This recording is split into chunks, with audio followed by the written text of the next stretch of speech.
Bonjour à tous et bienvenue dans ce nouvel épisode de Y a-t-il un pilote dans le manga? Je suis Seb et aujourd'hui j'ai laissé mes deux comparses au repos et je retrouve un autre habitué de ce podcast, mon cher Badass. Salut Badass, comment tu vas? Salut Seb, bah écoute ça va bien, et puis on se retrouve pour de la baston et de la bagarre, donc moi ça me va Ah hein. oui, qui dit baston, qui dit bagarre, forcément je fais appel à toi. Voilà, Ah. tu es sur deux créneaux toi quand même, il faut le dire. Hein. Tu es sur le créneau comédie romantique, tranche de vie, Adachicor, voilà. Et puis quand il s'agit de parler un peu de bagarre, je me dis, bon allez, il faut que j'appelle le petit Badass là, c'est lui mon gars sûr là-dessus. Bon, en Ouais c'est forme? vrai, manga de sport, tout ça, c'est vrai, ouais. Ouais. En forme? Tout va bien? Ouais, super, Ouais, bon, super, eh ben, super. écoute, c'est le J'ai eu principal. l'occasion de lire toutes les sorties de Delcourt Tonkam qui sont apparues dernièrement. Oui, et on peut dire que Relire. l'actualité, elle est quand même bien chargée, hein, on peut le dire. C'est vrai que ils nous ont bien gâtés. Parce que je te cache pas que le titre de ce jour, j'étais parti pour faire la troisième saison du titre dont on va parler. Et c'est vrai qu'en fait, c'est arrivé un peu comme une surprise. Le côté. Et au fait, ça sort en numérique. Ouh, attendez, bougez pas. J'arrive. Donc je t'ai appelé, je t'ai dit allez vas-y. Bon, c'est l'occasion rêvée de faire ce titre-là, puis on fera la troisième saison. Le mois prochain, ou peut-être dans 2 mois. Bah, ça sort au mois de novembre, je crois, le deuxième tome de la nouvelle série TOF, parce qu'aujourd'hui on va vous parler évidemment de Free Fight, la suite de TOF. Et ce qu'on s'est dit avec mon petit badass, c'est que plutôt que de se chauffer la voix sur des nouvelles lectures, des choses comme ça, on va vraiment rester dans le cœur du sujet, parce qu'on a cet avantage-là d'être sur une saison 2, puisque au Japon ça s'appelle New TOF. Les Français l'ont retitré Free Fight, je ne sais pas si ça se titre là au Japon, mais en tout cas, c'est toujours un manga écrit et dessiné par Tetsuya Sariwatari, où on suit les aventures de Kichi Miyazawa, donc on va dire l'héritier de Nadashin Kagiryu. Voilà. Et ce qu'on s'est dit avec Badass, c'est on va en profiter pour refaire une petite piqûre de rappel. On va reparler un petit peu de la première série du nom, parce que tu as eu entre les mains, toi, la nouvelle édition de chez Delcourt Tonkam. Donc on va en reparler un petit peu, on va vous redire un petit peu le concept de cette série-là, sans faire de gros spoils, mais on va vous redonner quelques petites billes de lecture pour justement vous laisser transporter dans l'univers de TOF et vous donner envie de découvrir TOF si pour vous c'est la première fois. Et puis après, on s'attardera sur Free Fight, sachant qu'on va se le dire, hein, il y a toujours un ou deux éléments, on va dire, du fil rouge qu'on va essayer de garder un peu secret, même si vous doutez bien qu'il n'y a pas de gros spoilers non plus, parce que ça reste un manga de baston, donc c'est assez simple. Mais vous pouvez globalement découvrir les séries sans forcément avoir lu la précédente, parce que c'est pas dérangeant. Un peu à l'instar d'un Baki, on peut le dire. Ouais c'est ça. Donc grossièrement, si vous avez pris l'habitude de suivre le podcast YPDLM, bah, le manga Teuf ne vous est pas inconnu déjà, parce que Seb, on avait fait une émission du grenier, c'est comme ça que tu appelais ça? Ouais, alors à l'époque, je ne savais pas comment gérer les mangas que je pouvais pas traiter, enfin que je devais traiter sans Val et qui n'étaient pas là. Donc du coup, j'avais fait un concept qui s'appelait les mangas du grenier. Voilà, les mangas Peut-être un du jour vous grenier. reviendrez. Mais bon, Les écoute. mangas du grenier, c'était donc avec Luchisco. Ouais, à qui on fait un coucou, s'il nous écoute. Ouais, grave. Puis à chaque fois que nous avons fait une émission sur le manga Baki, nous n'avons pas pu nous empêcher de citer ou de faire référence à la Ah oui, licence Teuf. évidemment. Car si on peut facilement penser que l'un a inspiré l'autre, ce sont Oui. surtout deux séries qui ont évolué en parallèle au Japon. Alors, en France, le manga a eu le droit à une première édition en 1999 chez la maison d'édition Tonkam. Attends, je vous montre Montre la la vraie vraie. jaquette. Ouais, voilà, la Voilà. vraie jaquette, voilà, toute flashy, toute verte. Voilà, une première édition en 1999 chez Tonkam. Et très vite, c'est devenu la référence ultime du manga de baston. Alors Oui. que Baki, par exemple, paraîtra en manga chez Delcourt que à partir de 2004, bien que la licence était déjà connue chez nous grâce à sa première adaptation animée disponible dès 2001 en coffret DVD chez Déclic Images. La Et on licence rappelle Puff. d'ailleurs, excuse-moi, on rappelle quand même que Baki, on a eu à partir de la deuxième saison. On n'a jamais eu la Ouais, première saison. Il aura fallu attendre, évidemment, Meian pour pouvoir avoir le début de Baki, alors que la TOF, on prend vraiment ça dès le début. Hein. ouais. Alors, la licence Tough, elle compte quand même 42 tomes pour sa première série. Elle sera suivie d'une suite nommée Free Fight, New Tough, qui comptera, elle, 39 tomes et aussi 2 spin-offs. L'une sur Seiko, donc le père si charismatique de notre jeune héros, et l'autre sur un antagoniste énigmatique et tout aussi charismatique Ça nommé devrait Kiryu. passer. On n'en dit Tu pas donnes pas plus. le nom de famille? C'est bizarre. Pourquoi tu donnes pas le nom de famille de ces gens-là? Hélas, les licences du mangaka Tetsuya Sawatari ne seront plus commercialisées pendant de nombreuses années. Avec le temps, Delcourt Tonkam oubliera même totalement son fonds de catalogue, jusqu'à dire qu'il ne possède plus les droits d'exploitation de la licence Tough, ce qui se révélera être faux, puisque les autres maisons d'édition françaises ne pouvaient pas se positionner sur le titre. Et si, je le dis au conditionnel, la licence Free Fight était, elle, disponible, il était difficile pour les maisons d'édition de se positionner sur une suite de séries qui avait déjà 42 tomes avant. Entre-temps, une troisième série a vu le jour au Japon, qui elle aussi est une suite directe de la seconde. Il aura fallu attendre 34 tomes déjà parus au Ouais. Japon pour que Delcourt Tonkam découvre que, comme par magie, il possède encore les droits à la licence Tough pour qu'en 2025, il nous propose enfin la réédition de cette première série. Voilà. Mais aussi, et surprise, la troisième saison inédite du manga Tough, l'héritier du dragon. Ce que je trouve bien évidemment être un très bon move, hein, surtout pour ceux qui Ouais. attendaient cette série, qui n'osaient plus Nous y croire comme moi Eh, et qui sont on est passés là. à la VO. Voilà. Non, moi j'ai patienté quand même. J'ai patienté parce que, faut le dire, c'est des mangas qui se lisent quand même assez vite. Et c'est vrai que quand on a un petit peu d'avance sous le coude, tu te dis, ah, c'est cool, je vais pouvoir lire ça tranquillement parce que ça se lit vraiment très bien. Et moi, je vais le dire ici, pour moi, c'est le patron. Tetsuya Sawatari, c'est le patron des mangas d'arts martiaux. Indétrônable, même si c'est peut-être inspiré de Baki, comme le diraient certains, ça reste le boss. Voilà, pour moi, Voilà. c'est Bon. top 1. Direct. Tout en haut. Moi aussi, j'ai ma préférence pour la Mais licence oui, Tough. mais Alors, oui, bien sûr. entre-temps, la saison 2 sera annoncée dans un premier temps exclusivement en version numérique. Tout le monde s'inquiétait de ne pas avoir d'annonce à son sujet, tandis que la première saison sera, elle, proposée, donc je vous l'ai montré tout à l'heure, dans une édition double. Voilà. Hormis le choix de la direction artistique au niveau de la jaquette, ils ont voulu donner un côté un peu vintage au titre afin de marquer le coup.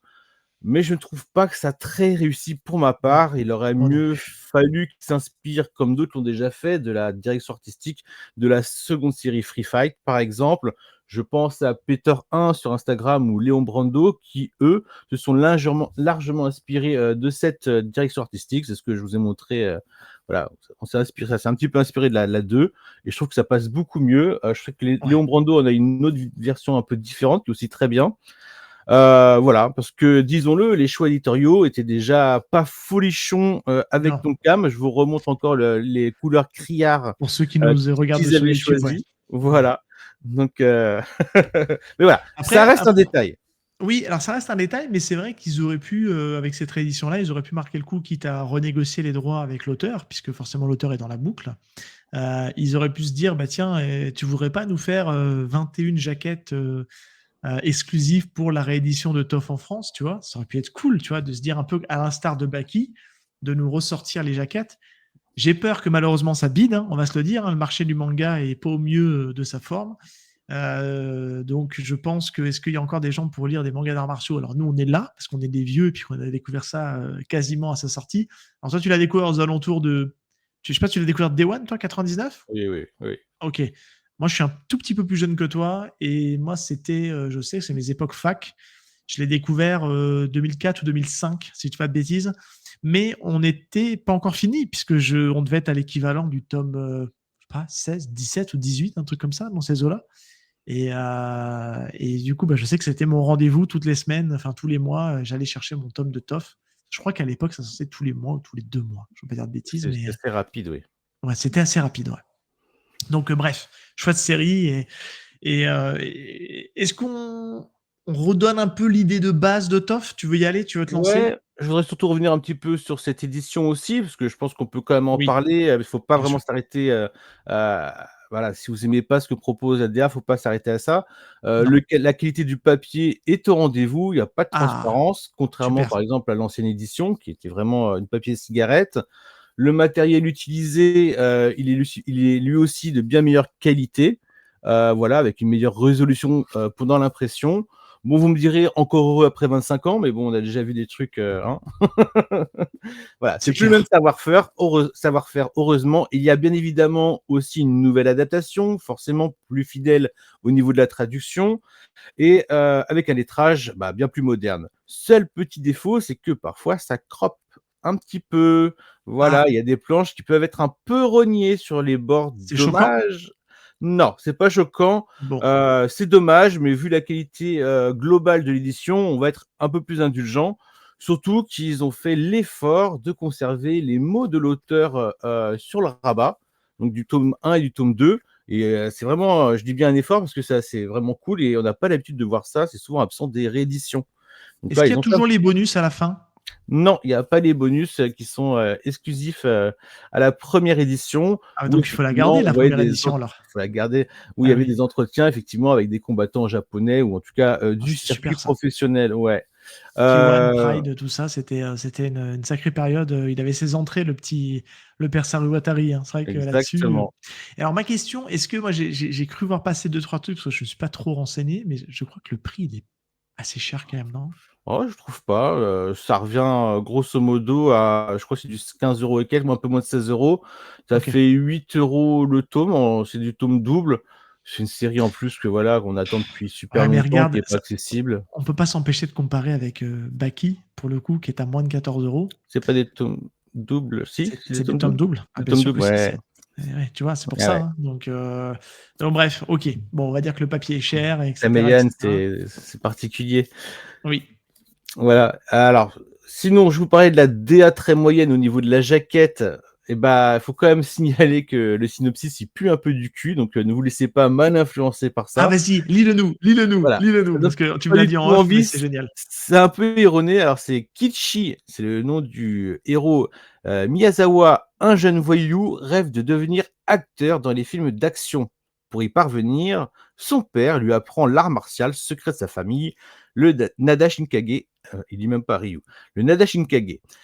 C'est ainsi qu'une légende va naître, celle de Kichi, l'homme le plus fort du monde. On n'est pas du tout dans ce que représente le manga. C'est un Euh, chapitre.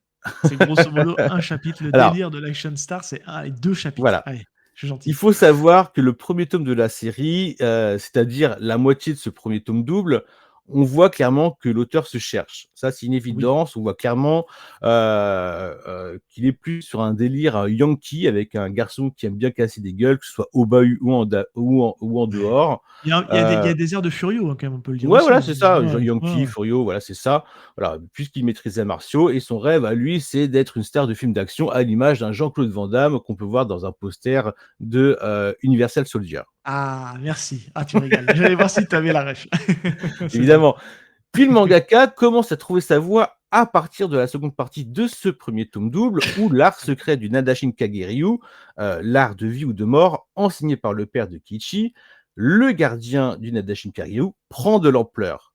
Alors, le manga se concentre donc sur l'héritier du Nadashin Kageryu, avec des affrontements entre différents artistes martiaux de différentes disciplines. Et si le manga favorise d'abord les percussions et les projections, très Ouais. vite, il va faire la part belle au combat au sol et autres clés de bras.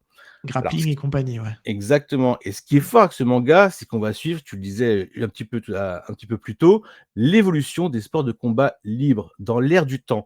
C'est l'époque du pancras, du vale-tudo, du K1 et les débuts du MMA avec l'émergence du Pride, puis de l'UFC. Alors Ouais. voilà, Tetsuya Grosse part belle Tawatari. aussi, tu peux le dire, il y a une énorme part faite aussi à un autre sport qui est populaire au Japon, qui est le catch, parce qu'il y a énormément de catcheurs, il y a énormément de combats contre des catcheurs aussi dans TOF, c'est ce qui fait sa grosse force aussi. C'est vrai que Et le catch a un rapport, privilégié, le Japon a un rapport privilégié avec le catch qui est vraiment différent de ce qu'on connaît, oui, à travers les Américains, par exemple. Donc complètement. voilà, Tetsuya Sawatari s'en donne à cœur joie. Dans les bonus de la première édition, on le disait tout à l'heure, on le voit tenir des entretiens avec des combattants japonais. On comprend qu'on a affaire à un passionné qui assiste au combat, qui étudie les prises de combat au sol et autres soumissions.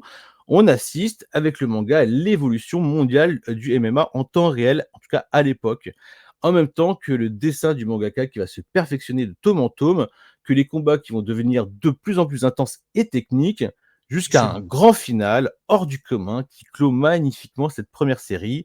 Et enfin, une petite éclipse plus tard, et on retrouve nos protagonistes pour de Alors attends, nouveaux je me permets combats, juste de. je me toujours plus permets- violents, dans cette saison 2, que nous allons prendre le temps de vous présenter, Seb et moi, pour ce podcast spécial Free Fight New Tough de Tetsuya Sawatari. Oui, je veux juste apporter un petit complément pour le guide de lecture sur le petit rappel sur la série TOF. Vous allez voir que c'est vraiment les 42 tomes, moi, j'ai trouvé qu'ils passent vraiment crème. Il n'y en a pas ni trop ni pas assez. Enfin, je trouve que c'est pile poil le nombre qu'il faut. On n'a vraiment pas la sensation que l'auteur rush Non.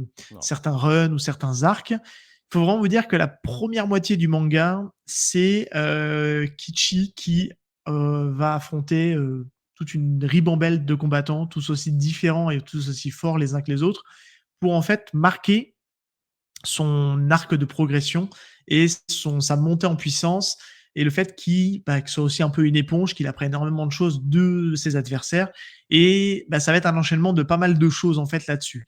Et je trouve que le fil rouge va commencer à se mettre en place avec l'arrivée d'un certain catcheur, un certain Iron Kiba, némésis de son père. Et à partir de ce moment-là, on va commencer à apprendre un petit peu plus du lore de Toph et on va commencer à avoir un fil rouge qui s'installe. Et là, on va vraiment avoir des arcs qui vont se distinguer avec des vrais antagonistes.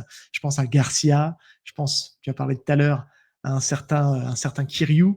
Donc voilà, il y a quand même pas mal de choses qui font de ce manga, je trouve, assez fou, déjà dans sa première version, dans cette première saison, parce que je trouve que les antagonismes sont top. Il y a des gens que tu vas pas venir, et puis en fait, ils sont ultra forts. Je pense à, tu sais, à ce combattant spécialiste de grappling, tout petit, avec des lunettes qui ressemblent à rien, et puis qui en fait réussit à casser les bouches à des adversaires beaucoup plus forts et beaucoup plus puissants que lui. Et je trouve que c'est un manga qui est ultra marquant. Et comme tu le dis, il s'est cherché un petit peu au début à la fois sur son dessin et sur l'écriture. Et je trouve qu'après, ça monte en puissance pour arriver à un truc vraiment assez dingue dans les derniers tomes où là, on se dit, purée, le mec, c'est vraiment un crack de l'anatomie, quoi. Donc voilà.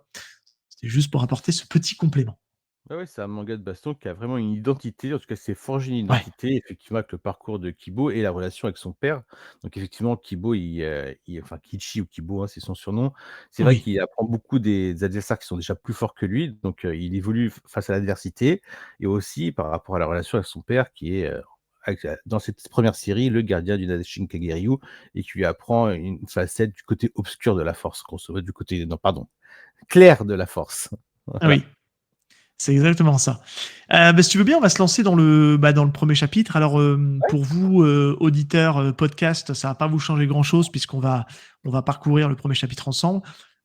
Pour les gens qui nous regardent sur YouTube, on n'a pas réussi à avoir le matériel en numérique, donc on n'aura qu'une partie où on se base en fait sur l'extrait qu'on a à dispo sur une plateforme quelconque. Là, c'est Google Play qui nous fournit la première partie du chapitre. On n'aura pas en fait la fin du combat du premier chapitre, mais on vous l'expliquera de toute façon pour la partie audio. Et puis là, c'est vraiment pour apporter une petite illustration à ceux qui nous suivent, en tout cas en vidéo. Donc, on retrouve toujours notre ami Tetsuya Sawatari au dessin et au scénario. L'action prend place quelques années après les événements de la série TOF, qui s'est achevé sur, comme tu l'as dit, un final en apothéose, avec un combat de fou furieux, qui a laissé des traces et des conséquences. Voilà. Donc, on va faire un léger spoil mais on va pas vous expliquer comment, comme ça vous irez découvrir. Mais en tout cas, vous allez voir que, en tout cas dans ce premier chapitre, on reprend un postulat en fait qu'on avait laissé en place à la fin de la première série. Je vais partager mon écran en même temps qu'on discute, comme ça, hop, on va pouvoir mettre le premier chapitre de Free Fight. Est-ce que tu le vois de ton côté, mon cher Badass? Ouais, je vois que tu l'as pas encore acheté. Ouais. Je vois que je l'ai pas encore acheté et ça, je peux pas l'enlever. Donc ça m'énerve. Mais c'est pas grave. Ça sera un Donc, vous plus voyez pour. Donc déjà, ce qu'on peut dire, 4,99 € en numérique. voilà, et c'est globalement le prix du numérique pour que ce soit TOF, Free Fight. Je crois que TOF Ouais. est en numérique aussi, Free Fight et TOF Gaiden aussi, si je dis pas de bêtises. Hein. Ah, j'ai pas vu, non, j'ai pas vu. J'ai vu que pour l'instant que Free Fight. D'accord, bon, peut-être que je me trompe. Ouais. Déjà, ce qu'on peut voir, c'est qu'on peut toucher deux mots déjà de la couverture. Free Fight tome 1, First Battle Underground, et on voit notre cher Kichi qui a un peu vieilli. Là, on peut le dire, la DA, elle est chouette. Hein. La DA de ce Free Fight, elle est vraiment très Ouais. très jolie. Déjà, qu'est-ce que tu veux dire là-dessus, toi? J'adore le logo, Voilà. moi, perso. Voilà, là, on est vraiment, je trouve on est très proche de ce que faisaient déjà les Japonais en matière de direction artistique. Ça n'a pas pris trop de liberté et c'est ce qu'on demande, hein, c'est quelque chose de plus sobre et qui met bien en valeur justement le dessin enfin, les personnages, hein, l'illustration de Tetsuya Sawatari. Donc pour moi, c'est parfait. Et puis on est direct dans le bain, on voit qu'avec les gants là, on sent déjà qu'il y a un monde, Les euh, mitaines, monsieur. Les voilà, mitaines. les mitaines, pardon. On voit Important. qu'on va dans l'univers MMA, quoi, Oui, direct. complètement. Même si déjà à l'époque, je crois que le terme MMA, je ne sais pas s'il était encore bien popularisé. Donc on démarre avec une vue en plongée sur la ville de Tokyo, je suppose que c'est Tokyo, avec un sous-texte. Il existe un endroit où toutes les règles sociales sont ignorées. Dans cet endroit, seul compte les règles du combat et celui qui les enfreint est condamné à mourir. Et là, on a un visuel qu'on peut dire sublime de Kichi qui a pris un peu de masse, on peut le Ah ouais, dire. non, mais Hein. c'est clairement ce qu'on voit dès le début, quoi. Et puis il est très sérieux, donc on se dit, on a quitté quand même un Kichi Miyazawa quand même, qui est un personnage quand même assez drôle. Il est Un fun. adolescent? Un adolescent qui a ce côté un peu cette naïveté, qui a ce talk jutsu, c'est-à-dire qu'il combat par ses poings, mais il arrive aussi à convaincre ses ennemis par la parole, hein, à Mmh. l'instar d'un certain ninja avec des couleurs oranges. Ouais, enfin, en moins niais Et quand même, hein. c'est comment? En moins niais quand même, faut pas déconner. Oui, bien sûr, évidemment. Mais là, on est vraiment dans le serious business, puisque donc Bah, on là, c'est démarre un avec le jeune homme, hein, premier. vraiment, là, on a vraiment l'impression que c'est un jeune homme déjà. Dès qu'on arrive, voilà, tu allais le dire, on est dans un monde de yakuza, donc on a vraiment, dès cette première Ça illustration, démarre le visage exactement comme ça. le corps et le visage d'un homme, quoi, donc voilà. Tout à fait. On démarre donc avec le premier chapitre, donc qui sont renommés à l'occasion en premier match. Voilà, tous les chapitres sont nommés comme ça, premier match, deuxième match, etc. Donc le premier s'appelle Underground. Et on voit que donc on a l'action qui se déroule dans une espèce d'usine désaffectée, où on voit des sbires en train de monter la garde, et on voit par les bulles qu'il y a des personnes qui sont en train d'échanger et qui sont en train de discuter mise, qui sont en train de discuter Paris, et j'ai fait un petit bug hop en suivant avec mon truc, et on voit que ils sont en train de miser de l'argent sur des combattants, et là on a un gros plan sur un ring où on voit justement que il y a de la grosse bagarre, quoi. Il y a de la grosse Mmh. bagarre, que c'est hyper sanguinolent, que moi je trouve que, on va le dire tout de suite, Saru Watari, c'est quelqu'un qui arrive à retransmettre le mouvement et le combat d'une manière ultra brillante, et on voit qu'il a pas perdu la main entre les deux tomes, quoi. Ah non. Est-ce que tu veux rajouter un truc là-dessus, toi? Non, voilà, on voit qu'il y a une espèce de jeu qui est un petit peu particulier, parce qu'ils choisissent une carte avec un personnage et ils font une règle genre, coup interdit sur une carte, sinon tous les coups sont permis. Donc voilà, on sent qu'il y a un duel entre les 2 mafiosos pour, voilà, je sais pas, gagner, quoi exactement? De l'influence ou Bah, un pari, donc ouais, c'est ça. En fait, il parie de l'argent, mais il parie aussi un peu de territoire. Celui qui a le plus d'argent a le plus de mmh, territoire. Et forcément, ça augmente, en tout cas, l'influence du mafieux. Là, on arrive sur donc le personnage de Rikimaru Shindo, qui fait partie du clan Shindo, qui est affilié à l'organisation mafieuse de Tojokai du Kanto. Donc, on n'est pas à Tokyo, hein, parce que Kanto, je pense que c'est pas Kyoto, si je suis pas très bon en géographie japonaise, donc ne m'en voulez pas. Et donc là, il commence à arriver le tour de Kichi Miyazawa. Enfin, on voit que c'est lui. On voit que il est quand même sacrément tanké. Hein. Il a des bras, c'est mes jambes. Euh, la tablette d'abdos qui va bien. Enfin bref, il a un corps ultra sculpté. Il pue la classe, on peut le dire. Il pue puis on la sent que classe. c'est la carte maîtresse aussi du Oui. yakuza et Ah ouais. qu'il a une renommée déjà parce que, la personne à qui il parie connaît aussi tout le monde connaît en fait, Kibo. dans Oui, l'univers complètement, Underground. puisqu'il se fait la réflexion, à un moment donné, le mafieux en face dit ouais, il a encore pris de la masse, on dirait. Mais c'est vrai que déjà, nous, quand on l'a laissé à la fin de Toph, déjà, c'est un autre homme. Et déjà, ce qui tranche, c'est qu'à un moment donné, quand il y a l'annonce de son nom, Kichi Miyazawa, du Nadashinke Giryu, on voit qu'il a un visage très fermé, pas un sourire. Et c'est vrai que c'est quand même diamétralement opposé au personnage qu'on nous connaissait dans Toph, qui était pour le coup ultra souriant. Après, on peut le prendre pour quelqu'un qui est très concentré aussi, hein. Mais oui, effectivement, on sent qu'au Ouais, mais regard, il nous a pas habitués à aborder ses combats comme ça. non. Prendre de la Donc c'est hauteur. vrai qu'il prend un peu plus de hauteur, mais il s'est peut-être passé aussi des choses dans sa vie qui fait que il est déjà beaucoup plus concerné par les combats, prend moins ça à la rigolade en fait. Donc là, on voit qu'il est face à un adversaire qui est tellement grand qu'il passe pas la porte et qui se cogne la porte. Donc on peut penser qu'il n'a pas l'air très très malin. Mais en tout cas, on retrouve un petit peu ce qui avait fait le sel de Toph, puisqu'il va être confronté à un catcheur qui a aimé beaucoup pratiquer le Valetudo et qu'on surnomme Mammouth Nishida. Mais Effectivement, il a un physique énorme et à un moment donné, on a une planche, on les voit tous les deux, côte à côte. Et c'est vrai qu'il y a un sacré écart. Et c'est là que c'est intéressant, puisque c'est là où on se rend compte en fait un petit peu des mine de rien avec l'échange qu'on a entre les deux personnages. On nous pose un peu les règles de ce combat clandestin qui n'est pas non plus sans règles, puisqu'ils expliquent que il y a des coups interdits et qu'en fait, les coups interdits sont, comme tu le disais tout à l'heure, sont mis en avant par des cartes qui qui ressort, peuvent être utilisées en disant tu peux pas faire de la pique aux yeux, de la morsure. Il y a même des cartes intéressantes comme pas de percussion, donc ça veut dire que tu es obligé de combattre qu'en faisant du grappling. Et ils expliquent que celui qui ne respecte pas la règle, il y a une seule et unique pénalité, c'est la mort. Là, tu te dis, bon, on va peut-être respecter un minimum les règles. Qu'est-ce que tu veux rajouter là-dessus, toi? non, rien de spécial. Rien de spécial? Bon, on avance, puisque c'est vrai qu'il n'y a pas grand-chose à dire. On voit justement l'affrontement et la différence de gabarit entre les deux. Donc, c'est là qu'on comprend un petit peu qu'il n'y a pas de problématique de poids. C'est vraiment tout niveau. Et on Et et on comprend et on comprend aussi vas-y. pourquoi, en fait, Kibo a voulu prendre de la masse, c'est pouvoir affronter justement toute catégorie de poids. Parce que s'il restait sur son voilà, sur sa corpulence, en ratio taille-poids, il aurait eu des gros problèmes avec des personnages qui sont beaucoup plus imposants que lui. Donc voilà, il a essayé de trouver, le juste milieu en se renforçant pour, pouvoir affronter des gens qui sont beaucoup plus gros, plus forts que lui. Exactement. Et là, on a donc un premier échange avant que le combat se lance entre le personnage de Mammouth et de Kishi, qui lui dit voilà, on dit que t'es fort malgré ton jeune âge, mais sois gentil avec moi. Et puis là, il commence à aller dans le pathos, en fait. Donc on sent que c'est un roublard parce qu'il lui dit ma fille est malade, je suis obligé de faire, je sais pas, ces combats-là par plaisir.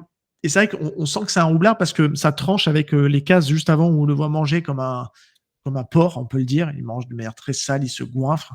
Donc on se dit un mec qui mange comme ça, c'est pas un mec qui fait des économies pour justement sa fille. On se doute bien qu'il n'a pas l'air très très honnête, mais il essaie en tout cas d'amadouer Kichi. Et là, on va retrouver une des grosses forces, je trouve, de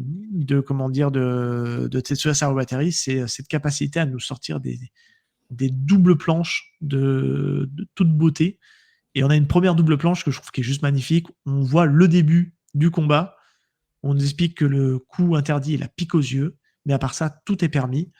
Et il n'y a qu'en meurtrissant leur propre chair pour réussir à blesser l'adversaire que ces hommes éprouvent la sensation de vivre, mais lequel des deux survivra? Je sais pas ce que tu en penses, mais je trouve qu'en termes de perspective, il a vachement évolué aussi, Tetsuya, parce que Sarugatari, parce que ça était une de ses faiblesses aussi par moment dans la série Toph. Il y avait des problèmes de proportion entre les tailles des personnages, entre des fois les. Ouais, je trouve qu'il y avait vraiment des problèmes de proportion, surtout dans les premiers tomes. Là, clairement, avec une planche pareille, on se dit, bon, c'est le GOAT, quoi. Ouais, moi, ce que je remarque surtout à ce moment-là, c'est surtout la narration. Je trouve qu'elle est bien entrecoupée entre ce qui se passe entre les yakuza et ce qui se passe sur le ring. Et puis tout de suite, on est dans le bain. Dans Tough, on voyait certes, on a vu à des moments des flingues, mais c'était voilà pour pour une narration particulière à un moment donné, genre un super combattant n'a pas fait le poids face à des armes. Et on a vu un petit peu comment ça pouvait évoluer avec des techniques d'Daishin Tu parles Kagiryu. de Jean Reno? Exactement. De Léon. Je savais que tu faisais référence à Jean Reno. Par contre, là, tu verras la Ceux qui prochaine, savent. voilà, Ouais. tu verras la prochaine page. Par exemple, là, on est en plein dedans. En fait, des guns, il y en a partout. Il arrive dans un environnement où, voilà, où peut-être que les Yakuza ont un ascendant sur lui. Parce que même s'il se bat comme un dieu, face aux flingues et face à la multitude de flingues, peut-être qu'il n'est rien. Et c'est très intéressant ce parallèle entre le combattant et le monde underground des Yakuza, voilà, qui change de page en Exactement. page, nous mettre dans le mouvement de Et l'histoire. c'est ça. Alors nous, pour les auditeurs YouTube, on va rester sur cette belle planche, mais on va continuer parce qu'il reste quelques pages pour vraiment la fin du combat. Ce premier chapitre va aller assez vite, hein. On va surtout après tous les deux discuter un petit peu du dessin, de vraiment des personnages, de l'évolution des personnages. Voilà, on va pas vous spoiler, mais on va vous donner un petit peu envie d'aller découvrir cette série-là qui, je trouve, est beaucoup plus complexe au niveau de sa narration. Mais c'est vrai, pour rebondir sur ce que tu disais, c'est là qu'on se rend compte qu'en fait il y a deux combats en fait. Il y a le combat sur le ring, mais il y a aussi le combat dans les coulisses entre les Yakuza qui parient de l'argent, qui surenchérissent. Et c'est vrai qu'à ce moment-là, on sent que la tension va monter puisque ça commence un peu ils augmentent un peu les enjeux puisqu'ils commencent à parler de territoire, etc. Et c'est là où on va avoir les guns qui vont commencer à sortir en parallèle du combat. Et c'est là où c'est intéressant puisqu'on a cette espèce de montage croisé en fait entre les coulisses où ils se mettent en joue avec leurs flingues et on a le combat de Kichi qui, on se rend compte qu'il est tout aussi efficace, voire même plus efficace qu'à l'époque puisque déjà en un low kick, Wow. il arrive en fait à exploser la cuisse de son adversaire qui est pourtant bien plus lourd que lui.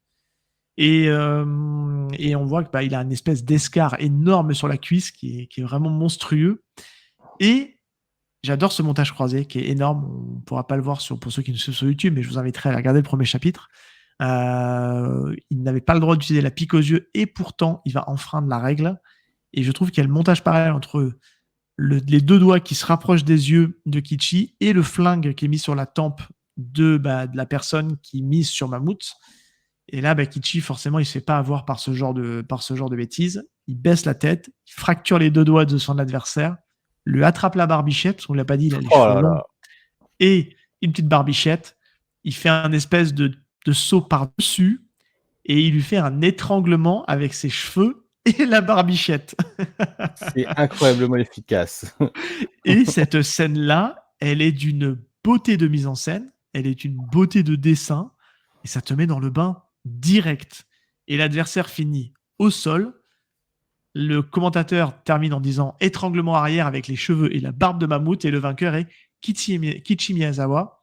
Et ce que j'aime énormément, c'est qu'à ce moment-là, et j'adore cette conclusion-là, ne m'en veux pas, moi aussi j'ai besoin d'argent. Et c'est pour ça qu'il a ce ton grave, ça explique cette attitude vraiment très, très sérieuse qu'il a depuis le début. Mon père est malade, et ça se termine là-dessus, et on voit Seiko en chaise roulante, dans un espèce de parc. Un peu état végétatif aussi, hein. Je dirais pas jusque-là, mais... Oui. Ouais, c'est ça. Hein. État végétatif, un petit papillon qui s'envole. Et le premier chapitre se termine comme ça. Et là, on se dit, bon, allez, c'est bon, ils ont donné le là. Alors, pour ceux qui n'ont pas lu la première série Tough, vous dites, bon, ok, le père, ok, d'accord. Non, mais en fait, ça donne des frissons quand on connaît la série. Ça donne des putains de frissons. Moi, j'avais les poils. Hop là, je mais rien que là d'en parler et de refaire le truc ensemble, tu vois, ça me donnait un petit frisson parce que Seiko, pour moi, c'est un des personnages, c'est un de mes personnages préférés, quoi. Tout manga confondu, c'est vraiment un mec patibulaire, à la force tranquille, mais aussi doux qu'un gentil ruisseau, ce que tu veux. Voilà, c'est le tigre blanc, tigre blanc, tigre calme. Je sais plus comment c'était son surnom. Il avait un surnom. En fait, il s'appelle Automne. Automne. Et c'est vrai qu'il est souvent représenté avec un tigre, mais c'est vrai qu'il c'est un tigre lorsqu'on nous pousse dans ses retranchements. Sinon, c'est quelqu'un qui est vraiment adorable dans son rapport à la force, au respect des autres. Voilà, il essaie d'inculquer quelque chose à son fils, et c'est ce qui fait sa force et son charme surtout. Mais c'est aussi quelqu'un de très patibulaire, tout le temps en costard, et qui au premier aperçu, il fait peur, quoi. Il est On quand même voit jamais très ses yeux sévère en aussi fait dans... dans le Oui, dessin, on voit toujours le blanc de ses carreaux. Mais je trouve, tu vois, pour rebondir là-dessus, quand tu parles de Seiko, ce que je trouve qui est vraiment génial et moi qui m'a touché dans la série TOF de manière générale, en incluant TOF et Free Fight, c'est, je trouve qu'il a réussi, Saru Watari, à instaurer un lore et un côté dramatique. Il a mis des enjeux dramatiques en fait au sein de son histoire, à la différence d'un Baki qui est beaucoup plus grandiloquent, qui est beaucoup plus oui, comment grotesque. trouver grotesque. Voilà, c'est le mot que je cherchais.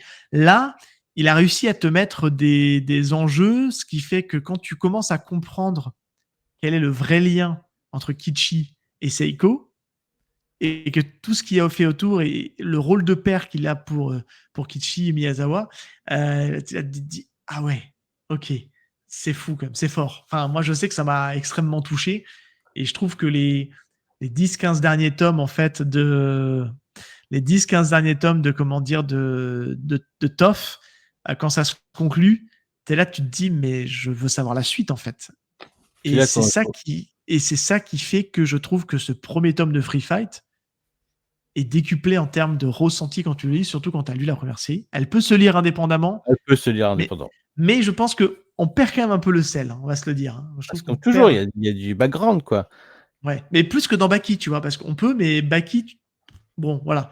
Mais là, c'est, c'est Oui, vraiment parce que fort. dans Baki, tu es dans un show, tu vois des combats extravagants qui n'ont pas de sens, ça repousse les limites, tu t'en amuses. Hein. Là Voilà, aussi, il y a c'est des trucs assez juste. extravagants. Non, mais Ouais. juste pour ça, toi, tu peux être client de Baki, tu n'en as rien à foutre de l'histoire. Et en vrai, il n'y a pas vraiment d'histoire dans Baki quand on réfléchit bien. Mm. Là, tu as quand même une épopée familiale qui est quand même Oui. assez intéressante. Et Oui. bon, rien à voir, hein, mais c'est juste que ça m'est traversé l'esprit quand on en parlait, que je regardais l'image. Ça me fait penser à Seiya, à la fin du manga. Oui. Ouais, voilà. Oui, oui, il y a peut-être une référence, évidemment, dans tout Je ça. me rapproche pas, mais Si on parlait 2 minutes du dessin, déjà, qu'est-ce que tu penses déjà sur cette bouture-là? bah, c'est la maturité déjà à l'époque où Kibo ou Kichi se retrouve dans le grand tournoi TDK organisé par Iron Kiba et où on a l'affrontement avec Garcia, qui est un personnage emblématique aussi de la série. Alors, le Euh, TDK n'est pas un tournoi organisé par Kiba. Ta mémoire c'est te fait un après, petit peu défaut. Eh oui, c'est parce après, que TDK, en c'est mémoire, Tournament Dedicate to Kiba. c'est vrai, Parce qu'il s'est passé un truc avec Kiba qui en fait qu'ils font mémoire. un tournoi à son honneur. Voilà. Et donc à ce moment-là, déjà, tu vois que la qualité du dessin, elle est folle déjà. Déjà là, pour moi, il est au summum. Et c'est vrai que quand tu découvres déjà la première découverture, tu te dis ouh là là là là là là, ça Il a change des progressé. premières. Bah, pour qu'il a progressé. Et puis tu arrives sur les pages couleurs et comme on a vu tout à l'heure, tu rentres direct sur un Kichi, mais en mode dopé quoi. En Et mode pourtant, dopé, non. tu te dis oh là, ça promet. Et puis t'es pas déçu, tu tournes les pages et là, tu as vraiment la maturité dans le dessin quoi. Ouais. Tu sais que ça y est, tu y es, pour moi, c'est le parcours de Takehiko Inoue dans Slam Dunk. On voit évoluer jusqu'à la fin des matchs, là où ça devient super beau, et après tu découvres un Vagabond. En plus, c'était mes lectures, hein. Tu t'achetais ça avec Vagabond et Gantz, c'était la même époque. Donc voilà, Ouais. j'avais On l'impression en de lire prenait plein les yeux. Vagabond avec voilà, j'en avais l'impression. Alors, je compare pas le talent de Takehiko Inoue à celui de Tetsuya Sawatari. Je dis juste que l'effet entre les deux, entre Slam Dunk et Vagabond, m'a fait un peu le même effet que j'ai eu avec Tough et Free Fight. Voilà, grosso modo. Bah, C'est pour écoute, moi, je vais imager. oser le truc. Hein. Je vais oser le truc. Pour moi, c'est il rentre dans mon. Allez, j'aime pas faire des classements, mais Tetsuya Sawatari, en tout cas avec ce qu'il me propose là, et avec demain avec Kaiden, pour moi, c'est mon top, c'est top 5 de dessinateurs que j'ai envie de voir dessiner et que j'adore. Enfin, moi, il est dans mon top 5 direct. Et pour moi, il a rien à envier à un Takehiko Inoue. C'est super, hein, ce que fait Inoue, il n'y a pas de souci. C'est clairement un des gouttes du dessin. Mais après, aujourd'hui, bah, c'est l'aura qu'un Slam Dunk fait que tout le monde parle de Takehiko Inoue.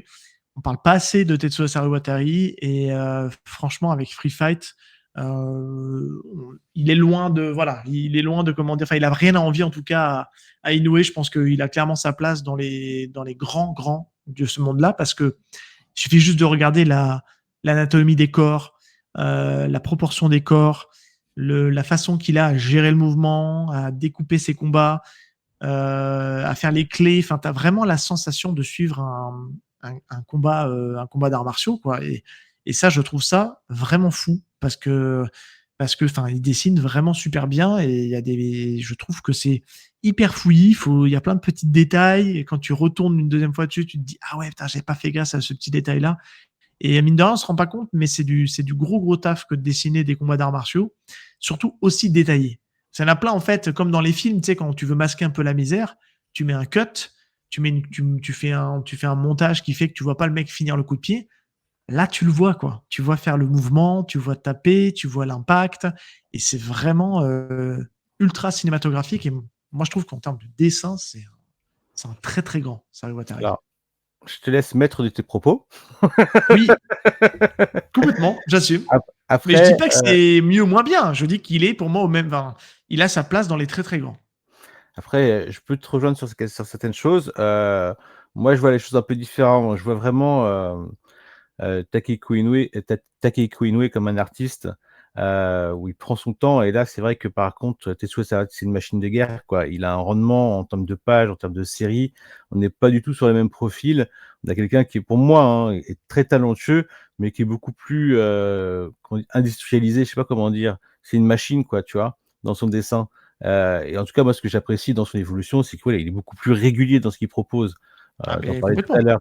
Et là, franchement, tu as des belles pages, mais t'as des belles propositions, mais ça reste, comment dire, ça reste des corps qui se battent très bien représentés, très bien mis en page, mais ça n'a pas la profondeur que peut avoir, par exemple, un vagabond dans ses décors, dans toute la construction du Alors, bouquin. moins de décors, là, je te l'accorde. Voilà, Oui, oui. donc voilà, Oui. c'est deux choses, voilà, ça se compare pas forcément. J'aurais pas dû faire ça, mais c'était pour donner un petit peu l'image par rapport à où on voit l'évolution du trait de l'auteur. Encore une fois, moi, j'ai pas dit que le dessin était mieux que Inoue. J'ai juste dit que en termes de proposition de Mais dessin, il a son euh, charme, il a son ça identité, fait et rien partie que des ça, très grands. En tout cas, à mon rien, niveau. rien que ça, Et dans ce genre-là, qui est un peu mon genre de prédilection, j'en ai lu énormément, des mangas de baston, des mangas de bagarre, des tout ce qu'on veut, etc. il est chirurgical. Ouais. C'est le meilleur, quoi. Enfin, dans ce Mm. genre-là, c'est le meilleur. Enfin, loin de là, hein, clairement. Ah ouais, non, les Donc, percussions. Enfin, moi, j'ai baigné d'abord avec les mangas de baston avec Noritaka. Donc, tu découvres Noritaka, tu vois les gueules déformées, les percussions, les têtes sérieuses. Enfin, voilà, c'est putain de badass, c'était super bien. Et là, franchement, on a, disons-le, un maître, mais de baston qui se prend vraiment au sérieux. Et c'est ça qui est bien, ça se prend au sérieux. Et même si on va avoir des moments un petit peu surréalistes par rapport oui. Mais il essaie de te à les rendre certaines. possibles. Tu te dis, c'est Voilà, possible. tant Ouais. qu'il détourne pas un missile, une roquette, tant qu'il détourne pas une roquette, voilà, Euh, je veux dire ça en termes de combat au Shiryu l'a corps à fait corps, dans le spin-off. c'est pas dans le spin-off, c'est dans Free Fight. Ah, c'est dans Free Fight. C'était Ouais. pas dans le spin-off où il Et fait équipe avec l'armée. c'est pas Kiryu. Alors peut-être qu'il le refait et c'est pas Kiryu, c'est encore un autre personnage dont je tairai le nom qui détourne une roquette. Donc voilà. Heu, C'est possible, mais techniquement. dans les combats corps à Si corps, il y a Tetsuya quand même Sariwatari le dit, c'est possible. voilà. Il y a quand même, voilà, toujours, comme tu disais, une technique sur les clés de bras, sur les déchirures de ligaments, sur les mâchoires décrochées, raccrochées. Le Ah oui, Naruto Kaguryu, c'est l'art de vie ou de mort, donc il détruit une mâchoire, puis il te la remet en place, et puis ça te fait un traumatisme cérébral. Voilà, c'est comme un film de bouffe, c'est comme un hentai, où on va voir toutes les parties à l'intérieur de ce que fait le sexe, à l'intérieur de l'autre sexe, où on voit une radio X, et ben là, c'est pareil. Oui, parce que c'est un peu comme ça les oui, hentai aujourd'hui, on voit en profondeur les choses. Et ben là, c'est d'accord. ça, c'est un Je te film de comprends. boule que vous avez entre un coup de poing qui perfore une mâchoire. Voilà, c'est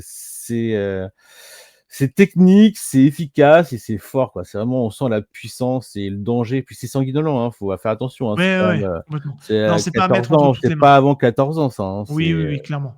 Oui, oui, c'est assez violent quand même. Il y a des trucs assez Ouais, gore. ouais. On a des personnages qui sont. Le personnage du prêtre, par exemple, auquel je pense, là, qui a cette capacité de découper les chairs parce qu'il a une malformation. On voit des morceaux de chair partir en lambeaux. C'est assez particulier. Donc c'est vrai que c'est pas à mettre entre toutes les mains. Qu'est-ce que tu penses, toi, du coup, sans forcément trop spoiler, mais de l'écriture, des personnages, tout ça, les nouveaux antagonistes, les nouveaux adversaires que va avoir Kibo dans cette nouvelle série, qui est globalement le ressenti que tu as un petit peu pour donner aux gens de se dire j'y vais jusqu'au bout, quoi. Alors, le ressenti que je peux vous donner, c'est celui que j'ai eu déjà ma première lecture. J'étais assez étonné de voir un Kibo avec des liens aussi étroits avec un personnage de la mafia, Yakuza. C'est quelque chose qui m'a un petit peu étonné de voir ça, mais après, c'est compréhensible. Ils sont dans Il y a une le monde explication. underground. Moi, j'étais aussi un peu surpris dans le rapport des forces quand je vais voir qu'il va y avoir un combat très difficile avec un personnage qu'on va découvrir dans ce premier tome et qui a les longues très aiguisées. Je sais que dans les tomes suivants, ce combat est voilà, il va prendre cher, l'air de rien. Et donc je me suis toujours demandé, mais comment il peut, oui, quoi. Oui, d'accord. C'était Donc pas c'est en fait, oui. Je réfléchissais au personnage que tu parlais justement et il y il avait a des ongles qui permettent de découper, qui sont assez tranchants et il va se faire trancher pas mal de fois, même s'il va il y a pas il de souffrance. l'affronte pas vraiment dans le tome 1. Non, c'est pas dans le tome 1, c'est dans ce que j'ai dit plus tard, lors du prochain Ah, plus tournoi à tard, pardon. l'extérieur. Donc, Oui. j'ai un rapport au début qui est assez mitigé quant à, même si là, c'est frappant, il est super puissant en tough, on le voit gérer les gangsters, on sait que voilà, on voit où est le niveau du personnage. Là, je le place comme son père, comme il était son père, par exemple, lors de la première saison. Mais donc, je suis curieux de. Voilà, c'est une phase où j'aime pas le voir en difficulté, par exemple, avec des nouveaux personnages. Là, Ouais, mais c'est tu sais, ça nous rappelle un peu le 1 où il avait une période, entre guillemets, d'observation, où on le voit beaucoup encaisser. Tu sais, c'est quelqu'un qui apprend aussi beaucoup c'est ça, par le fait d'encaisser les coups. exactement. Et en fait, il y a toujours une explication de pourquoi il est légèrement en recul sur certains personnages, où on va donner aussi l'impression qu'il est moins fort, ce qui n'est pas le cas en réalité. Ce qui n'est pas le Mais cas. c'est aussi une forme scénaristique de laisser un peu de suspense et de mettre un peu d'enjeu dans certains combats qui pourraient être gagnés d'avance. Tout Le à fait. combat contre le prêtre, vous allez voir, il est un peu en difficulté, mais il y a une raison de pourquoi il est en difficulté. Et donc voilà. Puis après, il y a beaucoup de contexte. Ça reste Kichi, en fait, quelque part, ça reste quelqu'un d'assez humain, même si là, il est très renfermé sur lui-même et tout ça. Il a beaucoup d'empathie, en fait, pour ses adversaires. Et en fait, ils le disent, hein, je ne l'ai pas dit d'ailleurs dans cette partie-là, parce qu'on ne le voit pas dans le premier chapitre, mais il s'assure toujours de blesser ses adversaires de manière, enfin, en tout cas, de les mettre KO de manière qu'ils aient le moins de dégâts possible, en tout cas pas irréversible. Il n'est pas là pour détruire ses adversaires, il les met KO, mais à chaque fois, il s'assure en fait que, en fait, ils s'en remettent bien. Donc, mine de rien, ça demande aussi une certaine pratique, ça demande une certaine maîtrise de son art que d'arriver à mettre KO quelqu'un sans le tuer, quoi, en fait. Et ça, c'est pas évident, mine de rien. Et c'est là que tu te rends compte que il fait beaucoup d'efforts aussi pour faire attention à son adversaire, quoi. Et tout Et ça ça, il le montre un doit, peu l'humanité du ça, il mec, le quoi. doit, et tout ça, il le doit à son père. Oui. Voilà, qui l'invite à faire ça parce qu'effectivement, c'est facile d'aller dans le côté obscur, de tout casser, tout détruire, et il est beaucoup plus difficile de maîtriser aussi l'art de vie de leur Pourtant, il a arme. la tentation. Il a des tentations de son Dark Vador. Bah, Hein. voilà, évidemment. Donc après, je me rappelle plus trop, ça fait longtemps que je l'ai plus, je me rappelle plus trop les autres personnages qui vont apparaître, à Oui. part ceux qui appartiennent à la famille de Kibo. Donc et là, je préfère pas trop en parler. Mais Non, mais c'était là-dessus, je voulais t'emmener sans trop mm, spoiler. Je trouve qu'on va plus loin dans le lore de la famille.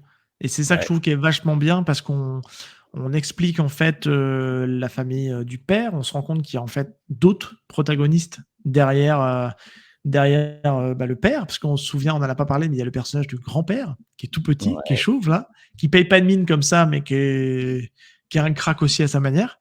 Et c'est vrai que mine de rien, on en apprend beaucoup plus sur le lore et c'est ça que je trouve qui est vachement bien en fait avec cette série-là, c'est Il y que a même une phase sur leur ville natale avec eh des oui, traditions, d'où vient le exactement. Tadashi Kageryu, grosso modo. Donc c'est vrai que cette deuxième saison, autant là on arrive directement dans un monde underground, on va arriver sur des tournois un peu particuliers en extérieur, tout ça, et puis très vite on va revenir aussi sur les origines de cette famille autour du Tadashi Kageryu, et pas que, je dirais même plus, mais vu que tu n'as pas lu jusqu'à la fin, je peux pas trop en dire non plus pour toi. Mais alors, à l'époque, je m'étais arrêté au tome 31 ou 32. Donc Ouais. j'avais quasiment toutes les réponses, mais j'ai lu Mais, ça il y a 15 ans.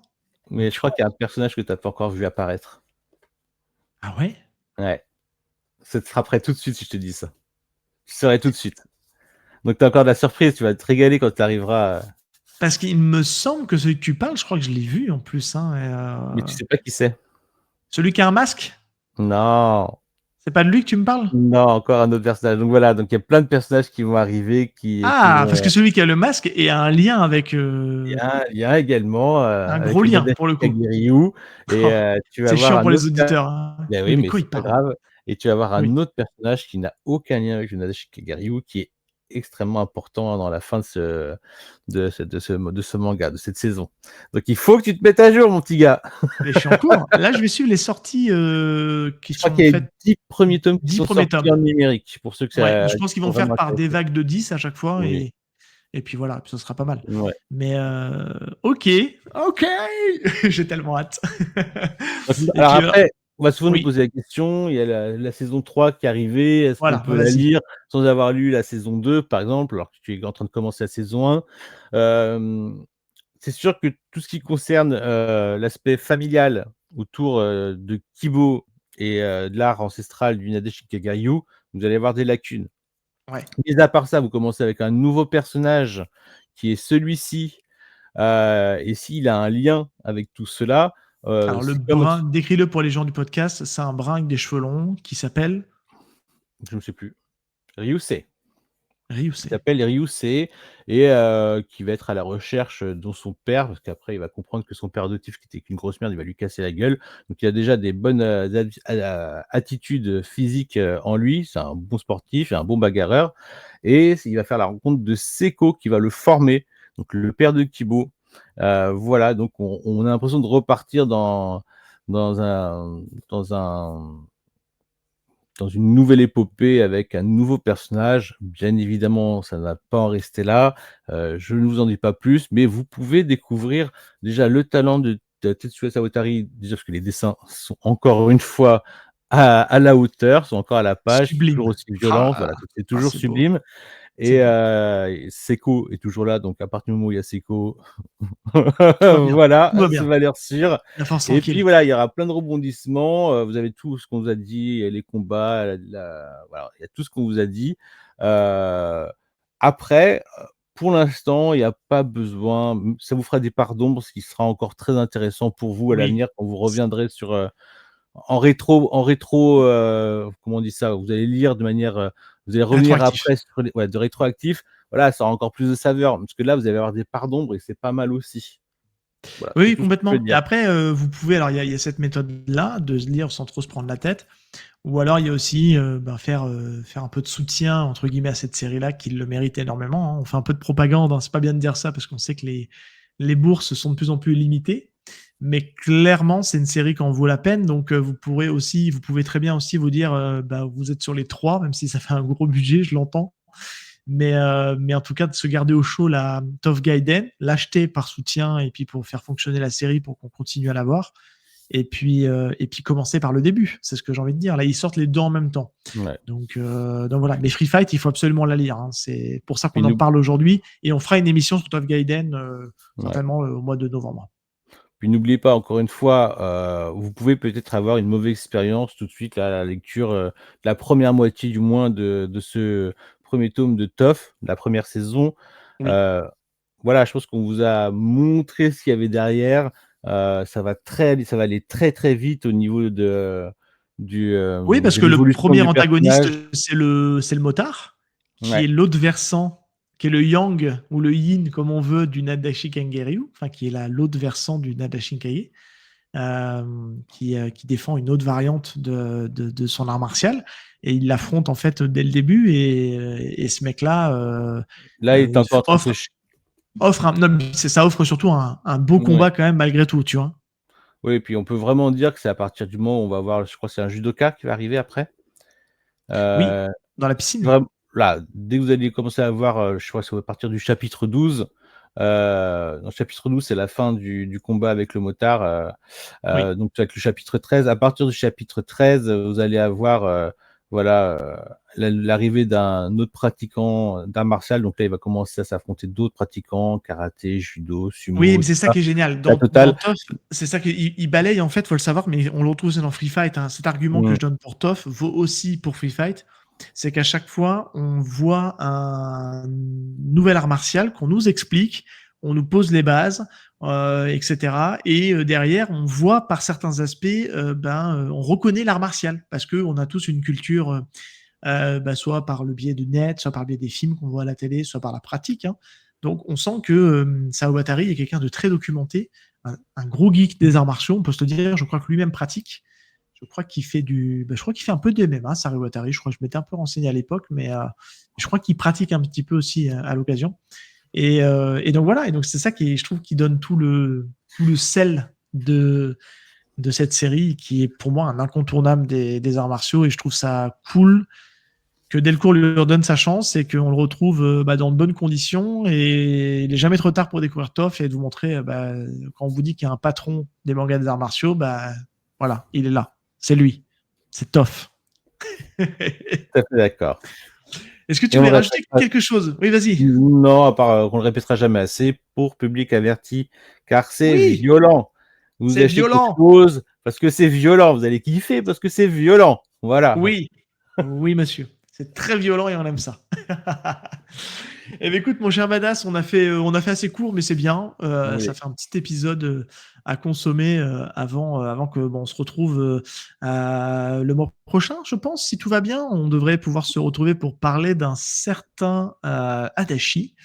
On n'a pas encore arrêté la date d'enregistrement, mais il faut qu'on se trouve une date pour enregistrer. Il faut qu'un certain Valentin Paco aussi se valide la date aussi, puis qu'on puisse parler de H2. Voilà, ça va être cool. Et puis voilà, tranquille. Et puis on continue notre petit cycle. Et puis au mois de novembre, on fera Gaiden, Toph Gaiden, ça c'est sûr. Alors, vraiment, la Delcourt Tonkam, ils ont défrayé la chronique entre leurs éditions de Hellsing, Regal Maximum aussi. Oui. Enfin, l'apparition de la réédition de Toph, mais en plus, surprise, la saison 3. Franchement, on l'attendait pas, hein, la saison 3. Non, donc, pas du tout. Super. Aujourd'hui, dernière surprise, alors que tout le monde commençait à se dire mais pourquoi il n'y a pas la saison 2? Faut peut-être commencer déjà par la saison 1, mais en plus, pour ceux qui veulent vraiment la saison 2, ils ont proposé 10 tomes en numérique pour Free Fight. Donc vraiment, là, il y a une grosse perte pour eux, en plus. Il se passe quelque chose. En plus, pareil, même combat, Mitsuru Adachi avec H2 en tome double. En plus de ce que j'ai vu, je ne vais pas la montrer là parce que je ne l'ai pas sous la main. En plus, je trouve que la DA est mieux réussie que ce qu'ils ont fait là. Ils ont réussi à faire un mix de la première et du premier et du deuxième tome sur la même jaquette. J'ai trouvé ça a l'air chouette. On sent qu'ils se sont un peu inspirés du travail de Nobinobi et c'est très bien. Je trouve que c'est surtout bien fait d'avoir réussi à mêler la jaquette tome 1 et la jaquette tome 2. Donc après, c'est pas si compliqué à faire, mais voilà, on se demandait où étaient les créateurs de DA chez Tonkam. Est-ce qu'ils étaient partis? Non. Et apparemment, je pense que ça va être bien pour ceux qui n'ont pas peur du baseball. En tout cas, H2, c'est génial. C'est moi je la découvre. Préférée. Totale découverte. Vous allez adorer. Ouais, t'as un vrai Quator amoureux. C'est génial. Ah oui. Oui, Quator, c'est pour ça. En fait, c'est un H au carré. En fait, chaque personnage a son nom qui commence par H. Donc, tu as Hiro, Hiromi, machin truc. Et donc, c'est un H carré. On dit H2 par facilité, mais c'est un H carré. Ok, j'ai hâte de voir ça. Et ce serait intéressant de poser la question à Valentin sur son implication sur ce tome-là. Est-ce qu'il a été consulté? Est-ce qu'il a fait des choses? Parce qu'il est toujours un peu consultant sur Adachi. Et il va peut-être aussi nous donner de ses nouvelles aussi de ses projets. Moi, j'ai hâte de savoir les... Mais ça y est, ça a été annoncé officiellement qu'il va y avoir un second artbook. Et Valentin Paco n'y est pas pour rien. Pour fêter les 55 ans de Mitsuru Adachi. Bon, et on se garde ça pour la prochaine émission. Un second Seasons album. Ça va être chouette. Bon, on en parle quand on reparlera à nouveau d'Adachi. On ne boude pas notre plaisir, de toute façon. On parle de dur à cuire à Kurtumu. Ouais, mais c'est ça qui fait la complexité d'un homme. Que veux-tu? Mon cher Badass, je ne te fais pas l'affront de te demander où est-ce qu'on te retrouve, parce que je sais que ça te fatigue. On peut te retrouver sur YouTube. Pour YPDLM, vous pouvez nous retrouver sur tous les réseaux sociaux. On est de plus en plus aussi sur YouTube à montrer notre trogne tranquillement et toujours en podcast, évidemment, fidèle au rendez-vous. Merci pour vos écoutes. N'hésitez pas à nous lâcher des petites étoiles, des commentaires. Ça fait toujours plaisir et ça aide pour le référencement. Et on se dit à très bientôt pour un prochain épisode de Y a-t-il un pilote dans le manga? Ciao tout le monde! Ciao tout le monde!